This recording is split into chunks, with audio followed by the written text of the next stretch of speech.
দেশের বিচার বিভাগের ইতিহাসে আজকে একটি নজিরবিহীন ঘটনা। দেশের সর্বোচ্চ আদালত সুপ্রিম কোর্টের এজলাসে ঢুকল গণমাধ্যমের ক্যামেরা। এটি কোনো মামলার বিচার কাজের দৃশ্য নয়, তাহলে কেন এত আয়োজন? সংস্কার শেষে নতুন আঙ্গিকে সাজানো হয়েছে সর্বোচ্চ আদালতের ১ নম্বর এজলাস। সোমবার বিকেলে যার দুয়ার খোলেন প্রধান বিচারপতি সহ আপিল বিভাগের বিচারপতিরা। এরপর শুরু হয় বিশেষ অধিবেশন।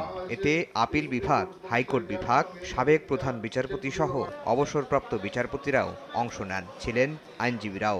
আদালত কক্ষে গণমাধ্যমের ক্যামেরার সামনে এমন অধিবেশন দেশের ইতিহাসে এটিই প্রথম। অধিবেশনের শুরুতেই কথা বলেন অ্যাটর্নি জেনারেল ও সুপ্রিম কোর্ট আইনজীবী সমিতির সভাপতি। বিচার বিভাগকে দুর্নীতির ছায়া থেকে মুক্ত রাখার আহ্বান জানান তারা। দুর্নীতি আমাদের বিচার বিভাগে ছায়া ফেলার চেষ্টা করছে। কার্যকর মনিটরিং, আধুনিকায়ন ও দৃঢ় টলারেন্স নীতি গ্রহণ করে দুর্নীতির এই ছায়া থেকে আমাদের বিচার বিভাগকে রক্ষা করতে হবে। নগদে ৫০০ টাকা বা তার বেশি পেমেন্টে পেতে পারেন ঢাকায় জমিসহ ২০ কোটি টাকার পুরস্কার।